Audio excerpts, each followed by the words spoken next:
Sometimes in life, karma comes back to bite you. And when it does, it's just delicious. It seems like at least a little bit of karma is coming back to old Vladimir Putin. On the eve of his election, it seems like someone is interfering with Russia's election. Oh no, a foreign country interfering with your elections. How sad and tragic. Let's talk about it. I'm Paul, U.S. Army combat veteran. Okay, so Putin is accusing Ukraine of trying to disrupt his election. Now, if you've been on this channel for any length of time, you know that this disruption takes the form of literally invading the country of Russia. Ukrainian forces, or rather Ukrainian-backed Russian nationals, are actually conducting operations in the Belgorod region of Russia, seizing a number of towns and pushing deeper into Russian-controlled territory.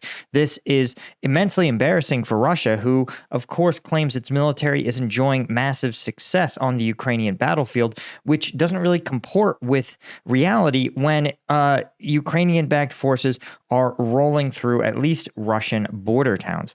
But what's really delicious to me about this is the fact that, yes, Putin is mad because his elections, which we're going to talk later in the video, stick around because we're going to describe just how insanely fraudulent these elections are. But he's mad that they're being interfered with. And I just want to remind you guys of, the Russians really didn't have much of a problem interfering with an actual democratic election.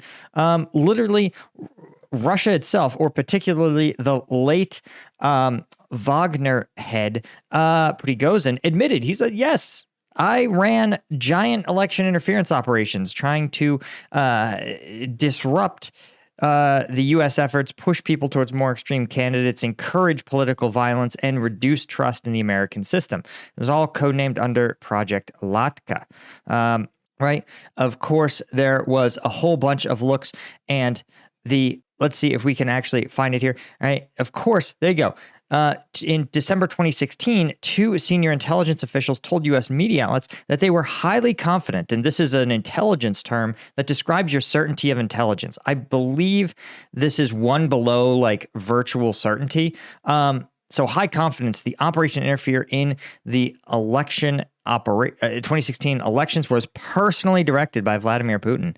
The goals were, of course, said to have evolved from first undermining American trust in their own democracy to then undermining President Clinton's campaign, undermining Secretary of State Clinton's campaign, and then the fall of 2016 by directly bolstering Trump's campaign, possibly because Putin believed Trump would ease economic sanctions. Which is a sort of strange sequence, but certainly it's hard to feel bad for Putin, who has not just disrupted, of course, American elections, but actually, certainly disrupted Ukrainian elections by, annexing an eighth of their territory. That will certainly disrupt anyone's elections. But fear not, guys. We're going to talk a little bit about how Russia's persevering in making their shitty elections still go off with only the planned level of hitches. But first, of course, if you guys follow this channel, you know that Strike Gum is now on Amazon. Go to Amazon.com, search for Strike Gum Energy, and pick some up, right? If you haven't purchased it online, Strike Gum is my chewing gum. It's an energy drink alternative, right? This thing is loaded with caffeine. All right, 90 milligrams in every single piece. That's as much as a Red Bull, as much as an Amp Energy. And it was inspired by my time in Afghanistan when I had to carry around energy drinks. You guys know what Rip-Its are. And you have to, putting these things on my pockets on patrol drove me absolutely bananas. And if you've ever had a warm energy drink in the Afghan summer, you know that it's just seared into your brain. You will find an alternative. Anyway, Strike Gum, zero sugar. Great. And thanks to the people who have already left us a 5-star review on Amazon. It's a huge help. You guys know there's so many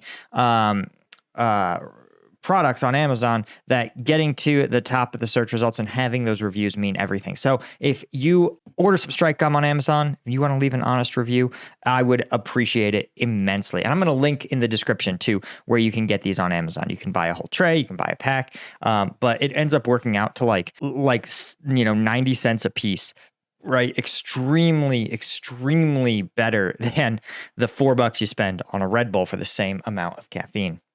Okay, so let's talk about old Russia's elections, guys. Now, there's a bunch of problems with Russia's elections. One is that all the real opposition candidates, of course, have been disappeared, right? They've all had accidents, like old Alexei Navalny, who was arrested, sent to Siberia, a Siberian prison work camp. Not a gulag, guys. Russia doesn't have gulags. They have Siberian prison work camps. And then was mysteriously died of a heart attack as a normal weight 46-year-old, which is extremely typical. But what's even more unfortunate, right, is that in addition to there being just 4 candidates and 3 of them are pro-Kremlin party members, basically Kremlin stooges, and Vladimir Putin, voting it has some appearances not unlike other democracies like India, right? You can see polling places kind of set up wherever people congregate, run by volunteers or civil servants. But there's some important differences that we know that these votes are fraudulent, whereas normal elections are not. And we'll talk about the biggest one is right here, is that you're voting at gunpoint, right? Ukrainians in occupied regions vote in Russia's elections, and it's not a matter of having like security at the polling places, though that's the pretext. The security doesn't need to stand there and watch you vote, but here it seems like in Russia they do. What's fascinating is that since about February, the voting election officials arrive, knock on doors. They're almost always women. And of course, the male election officials are almost always an armed soldier, right? The residents are given their IDs, and then they are encouraged to fill out an early ballot with the names of 4 candidates in Russia's presidential election.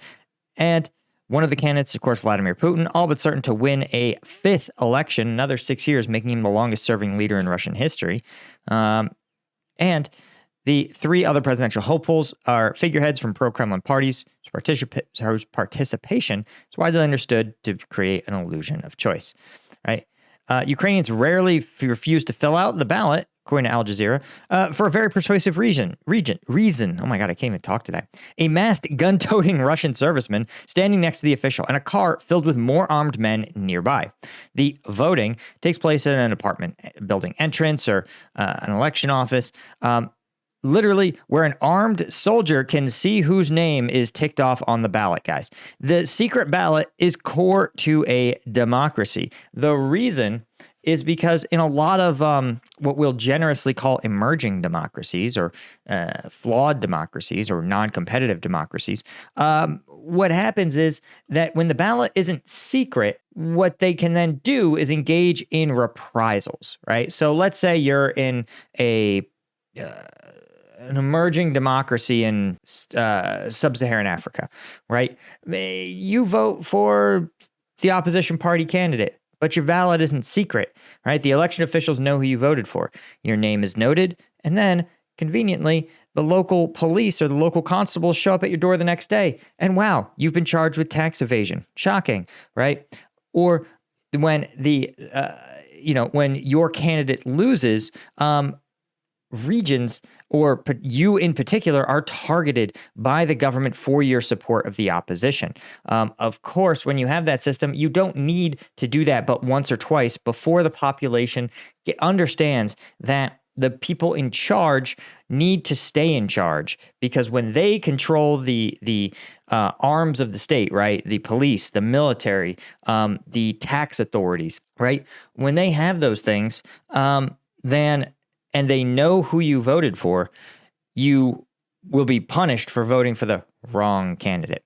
And that defeats the whole point of a democratic process, right? So without, of course, a secret vote, you really can't have a fair and free election. Now, you might ask yourself, couldn't politicians just punish regions that vote for opposition candidates? Yeah, they can, and they do.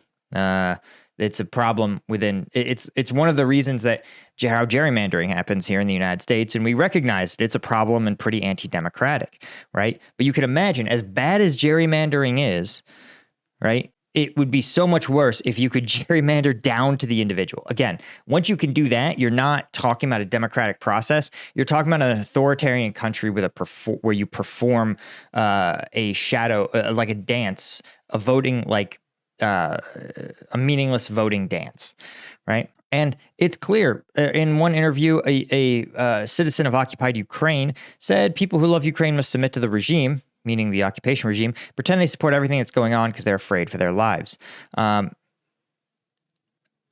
Some hope their participation in the vote will give them a literal free pass out of the occupied areas.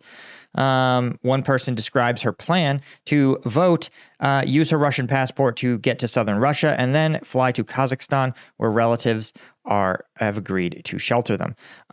The few Ukrainians who've refused to vote or badmouthed the election have been rounded up and taken to, quote, basements, informal prisons within Russian-occupied Donetsk, Luhansk, Zaporizhzhia, and Kherson. This is according to a Ukrainian watchdog, so, a grain of salt, but this does kind of align with other things we've heard about the way Russia kind of does things. Right? So the only choice people have is not who they vote for, because they know who they have to vote for. The only way to say no is to keep the door closed when the election officials arrive. And that's what we've talked about earlier on this channel, is that for Putin, it's not about winning the election. He's going to win. It's a referendum on how many people show up, how many people choose to vote. That's your way.